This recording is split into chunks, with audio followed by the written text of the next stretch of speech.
এই বয়সে একা একা আর কত থাকবো, একটা তো জীবন সঙ্গী দরকার। সুপ্রিয় দর্শক, আসসালামু আলাইকুম। জীবন গল্পে আপনাদের স্বাগতম। ক্যামেরার সামনে ছোট্ট একটি বোন রয়েছে, আজ আমরা তার জীবন গল্প তুলে ধরবো। আসসালামু আলাইকুম আপু, ওয়ালাইকুম সালাম। কেমন আছেন? আলহামদুলিল্লাহ। আপু, আপনার নাম কি? আয়েশা। আয়শা। গ্রামের বাড়ি কোথায় আয়শা? রাজশাহীতে। রাজশাহীতে। সুন্দর একটি জায়গা। তোমার পরিবারে কে কে আছে? পরিবারে আম্মু, আমি আর আমার একটা বোন আছে। তোমার আম্মু, তুমি আর তোমার একটা বোন। বোন কি বড় না ছোট? ছোট আমার। ছোট। আচ্ছা, ঠিক আছে। তোমার বোন ছোট। তোমার মা কি করে? মা বাসা বাড়ি কাজ করে। তোমার বর্তমান বয়স কত? 25। 25 বছর। চাকরি করো, কাজ টাজ করো? না, এখন করি না, আপনি টেলারের কাজ জানি। পড়াশোনা কতটুকু Ayesha? Inter first year. Inter first year. Inter শেষ হয় নাই, তাই তো? না, আচ্ছা, ঠিক আছে। আমাদের সংবাদ বা আমাদের খোঁজ খবর কিভাবে পেলে? পেয়েছি আপনাদের মাধ্যমে। আমাদের একটা বান্ধবীর আমাদের গ্রামের বিয়ে হয়েছে, তাই। আমাদের মাধ্যমে আপনার একটা বান্ধবীর বিয়ে হয়েছে, তাই আমাদের সংবাদ পেয়েছেন, তাই তো? মূলত আমাদের এখানে আসার কারণটা কি?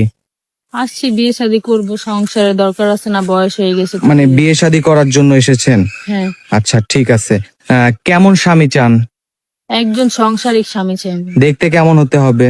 দেখতে যেমনই হোক, আমাকে ভালো রাখতে পারলেই হবে। মানে চেহারা চুরুর দরকার নাই, মানুষটি ভালো হতে হবে। হ্যাঁ। আচ্ছা, সে যদি শারীরিক প্রতিবন্ধী হয়?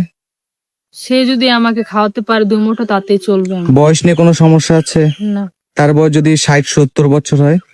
হোক, বয়স্ক মানুষ বউকে বেশি ভালোবাসে। বয়স্ক মানুষ বউকে বেশি ভালোবাসে, তাই তো? যদি তার চরিত্রে কোনো সমস্যা থাকে, তাও বিয়ে করবেন? সেটা আমি ভালো বানায় নিবো, আর যদি না হয় তাহলে আমার দরকার নেই এমন মানুষের। দরকার নাই না? আচ্ছা, মানুষটি কি নামাজি হতে হবে? হ্যাঁ, অবশ্যই নামাজ পড়বে না? নামাজ পড়বে, তাই তো? আচ্ছা, আপনার সাথে যোগাযোগ করবে কিভাবে? আপনাদের মাধ্যমে, আমার তো মোবাইল নাই। আমাদের মাধ্যমে যোগাযোগ করলেই হবে? অনেকেই তো বলে আমি তো আয়শার দায়িত্ব নিয়েছি, আয়শা আমার সাথে প্রতারণা করেছে, আয়শা আমার অনেক টাকা নষ্ট করেছে। এটা কি ঠিক না ভুল? না, এরকম আমি কারো টাকা, আমার জানা সত্ত্বে আমি কারো টাকা মানি না। এক ভাই আমাকে বলেছিল যে ভাইয়া, আয়শার জন্য তো আমি ফোন কেনার টাকা দিয়েছি, কিন্তু আয়শা তো আমার সাথে কথাই বলে নাই। এটা আসলে কি হয়েছে বলেন তো? না, এরকম আমি টাকা পাইও নাই, আর হচ্ছে এরকম আমাকে কেউ ফোন কিনে দেয়নি। সুপ্রিয় তাহলে কি দর্শক, আমি ক্যামেরার সামনে আসি? সুপ্রিয় দর্শক, আপনাদের উদ্দেশ্যে বলি, আপনারা অনেকে বলেন আয়শার জন্য আমি ফোন কিনে দিয়েছি, কিন্তু আয়শা কথা বলে না, প্রতারণা হয়েছে। শোনেন, আগে আপনাকে ভিডিও কলে আমরা আয়শাকে দেখাবো, তারপরে আপনারা টাকা দিবেন।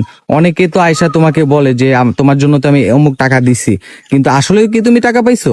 না, আমি পাইনি। তারা হয়তো বা প্রতারিত হয় ওইখানে, আর তারপর আমাদের এখানে। তো আমাদের এটা তো, আপনাদের এটা তো রিয়েল চ্যানেল না, আপনাদের এখানে নক দিলে তো আমাকে পাবে।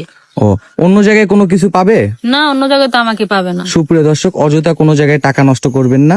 যদি কোনো ভাই যোগাযোগ করতে চান, এই নাম্বার ডিসপ্লেতে ইমো হোয়াটসঅ্যাপ দুটি রয়েছে, এই নাম্বারে ফোন দিবেন, আমরা ইনশাল্লাহ আয়শার সাথে যোগাযোগ করে দিব। ওকে আয়শা, ভালো থাকো।